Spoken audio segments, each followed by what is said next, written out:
네, 안녕하세요. 반갑습니다. 자, LG생활건강 종목을 보도록 하겠습니다. 자, 다소 조금 큰 종목이라도 우리가 관심을 갖고 다양한 종목에 대해서 흥미롭고 관심을 갖는 게 중요한 것 같아요. 그래서 자, 보면요. 월봉 상황을 살펴볼까요? 주가를 줄여놓고 살펴보면 주가에 있어서 2014년 주가의 하락선 이후 재반등이 강력하게 나와주면서 결국에는 누르고 눌려주는 상황에서 재차 슈팅 그러면서 급속도로 하락에 대한 부분이 나왔는데 자 이런 부분은 좀 과도하지 않나라는 생각이 들어요. 그래서 주가에 있어서 살펴보면 자, 실적에 대한 부분 살펴보면요. 결국에는 자, 보면 자, 매출에 대한 부분이 6조 7천억, 7조 6천억, 7조 8천억, 8조 1천억 가량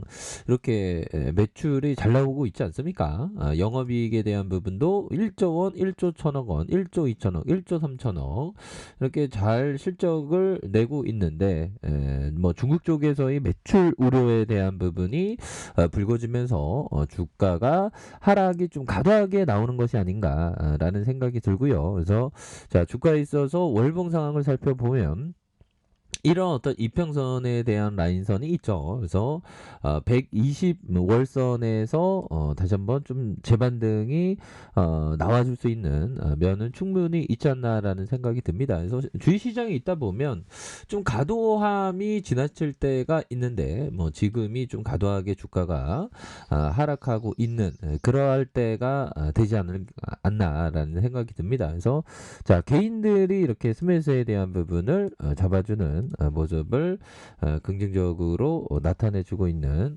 상황이라고 보시면 될 것 같고요. 다시 한번 반등은 충분히 나와줄 수 있습니다.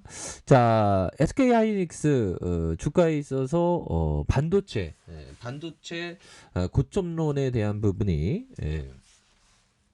좀 다소 나왔었던 부분이 있죠. 하지만 뭐 시간이 지나면서 따라서 시장에서의 뭐 반도체가 다시 한번 슈퍼 사이클이 나올 수 있는 그런 어떤 면은 충분히 있지 않을까. 뭐 이런 어떤 생각을 하는 것이 아닌가. 뭐 이런 어떤 생각이 듭니다. 그래서 슈퍼 사이클은 나오고 있죠. 그래서 뭐 시장에서의 그 비관론, 시장에서의 심리라는 게 정말 우리 사람의 심리도 뭐 이리저리 뭐 많이 왔다 갔다 하지 않습니까? 하지만 위대한 투자자는 뚝심을 갖고 투자한 사람이 결국에는 위대한 투자자가 되는 것이 아닌가라는 생각이 듭니다. 그래서 자 다시 한번 주가가 저점에서 빠졌을 때 많이 빠졌었죠. 저가가 9만 500원에서 강력하게 대반등이 나와주면서 이런 어떤 매물대를 잡으면서 올려줄 수 있는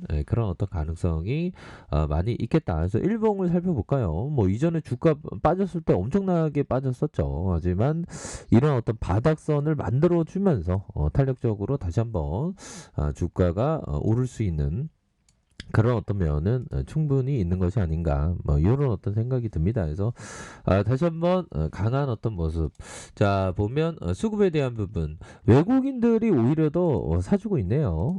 외국인들이 많이 사주고 있는 모습에서 뭐 개인들은 좀 팔고 있고 연기금은 팔고 있지만 외국인들은 오히려 더 반도체에 대해서는 확신을 갖고 순매수를 보여주는 면은 굉장히 또 긍정적인 그런 어떤 측면은 분명히 있지 않나라는 생각이 들고요.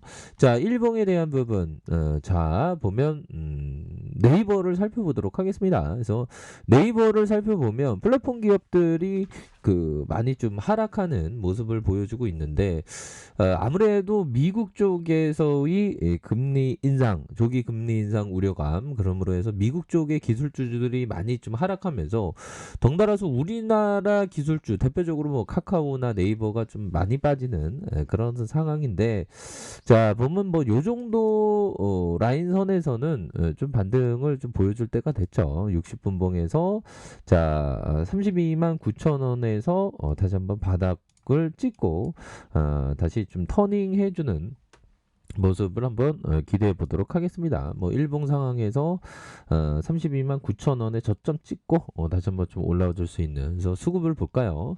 자, 개인들이 이렇게 좀 담아주는 모습을 보여주고 있고 기관들 금융투자에서 많이 잡아주고 있고 연기금에서 이렇게 많이 잡아주는 모습을 보여주고 있는 그런 어떤 상황입니다.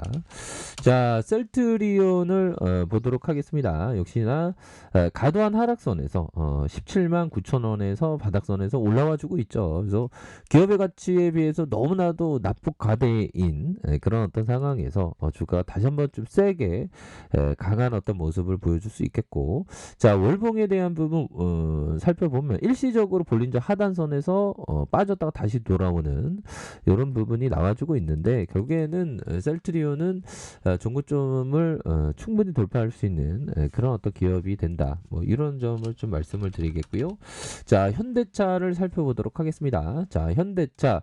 자, 음봉 양봉에서 음봉에 대한 부분에서 다시금 거래량 터져주면서 슈팅에 대한 부분이 충분히 나올 수 있겠다. 그래서 이전에 작년 1월 때 이렇게 슈팅이 큼직하게 나왔죠. 거의 뭐 이런 대형주가 이렇게 큼직하게 움직이는 건 어떤 시세입니다. 그래서 고가권이 28만 9천 원까지 슈팅이 나왔었던 다시 누르는 상황에서 재차 이런 어떤 거래량 터져주면서 슈팅이 충분히 나와줄 수 있는 부분이 되겠고, 자, 보면 LG전자에 대한 부분 살펴볼까요? LG전자 19만 3천 원에 대한 부분 슈팅과 자, 하락선에서 다시 한번 들어올려주는 모습 속에서 살짝 저항선을 맞았지만 다시 한번 저가에서 거래량 터져주면서 들어올려줄 수 있는 면은 충분히 있겠다. 뭐 이렇게 좀 말씀을 드리겠고요. 자, 이전에 41,600원, 41,600원에서 강한 슈팅 누르다가 다시 한번 이런 어떤 가격선에서 다시 한번 재차 슈팅이 큼직하게 나와줄 수 있는 그런 어떤 면은 충분히 있겠다. 뭐 이렇게 좀 말씀을 드려보도록 하겠고요. 자, 보면 삼성전자에 대한 부분 살펴볼까요? 뭐 반도체의 어떤 대장주 삼성전자, 자, 강한 어떤 랠리를 보여주고 있죠. 결국에는 월선에서 주가의 저점을 찍고 강하게 올려주는 모습 긍정적입니다. 결국에는 우리의 어떤 반도체 정말 우수한 어떤 그런 어떤 앞으로도 돈을 많이 벌 수 있는 기업이 바로 삼성전자 아니겠습니까? 그래서 이런 어떤 앞선에서의 이런 공포적인 상황은 지나고 보면 대바닥을 찍으면서 다시 눌려주다가 재차 슈팅이 큼직하게 나와줄 수 있는 그런 어떤 모습으로 삼성전자가 아주 긍정적인 어떤 모습을 보여주고 있다라는 점을 말씀을 드려보도록 하겠고요.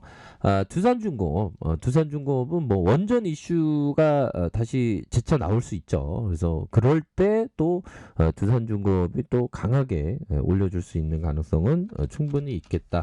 자, 삼성생명은 너무나도 좋은 기업입니다.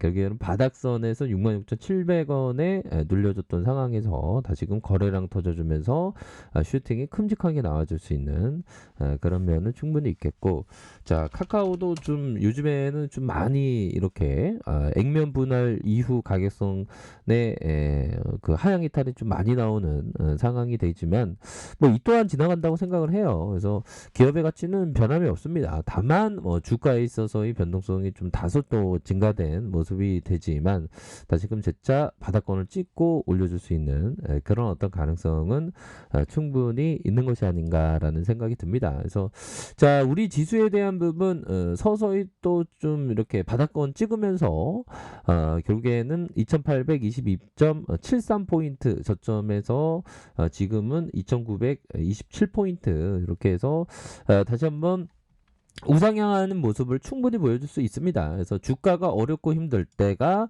오히려 더 바닥선이었던 것을 생각해 봤을 때 지금의 가격선은 다시 한번 주가가 강하게 앞으로 세게 나갈 수 있는 그런 어떤 가능성은 충분히 있는 것이 아닌가라는 생각이 들고요.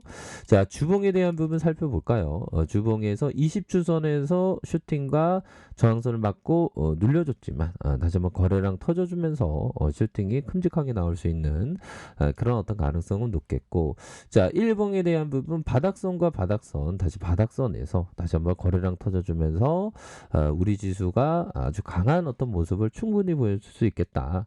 자, 코스닥에 대한 부분 살펴보면요. 코스닥도 좀 과도하게 좀 주가가 이렇게 흔들리는 모습을 보여주고 있지만 이내에 진정될 것으로 보여집니다. 결국에는 뭐 시장이 바닥선을 그릴 때는 꼭 분위기가 되게 이렇게 공포적인 상황이 되더라고요. 하지만 지나고 보면 그때가 바닥선이었던, 주가는 장기적으로 보면 결국에는 우상향하죠. 그렇기 때문에 항상 지금 뭐 시장에서 항상 그 소외받는 그런 어떤 종목에 대해서 관심을 가져야 되겠고, 결국에는 어떤 강인한 어떤 정신이 항상 필요합니다. 월런 버핏이 얘기했던 투자자들은 제정신이 아닐 정도의 근성과 인내심을 결합시킬 필요가 있다. 그렇죠? 근성과 인내심. 근성과 인내심만 있으면 주식시장에서 반드시 승리할 수 있다라는 점을 다시 한번 좀 말씀을 드리고 싶네요. 그래서 그리고 기회가 눈앞에 나타나면 덥석 낚아챌 준비가 되어 있어야 한다. 이 세상의 기회라는 것은 그리 오래 머물러 있지 않기 때문이다. 결국에는 좋은 어떤 기회를 잡기 위한 어떤 인내심도 필요하겠고, 기회가 막상 나타났을 때 용기 있게 나아가는 것, 이런 게 굉장히 중요하겠습니다. 그래서 지금은 아직도 우리 시장은 굉장히 저평가된 기업들이 많다라는 점을 다시 한번 말씀드리고 싶네요. 자, 언제나 최선을 다하도록 하겠습니다. 감사합니다.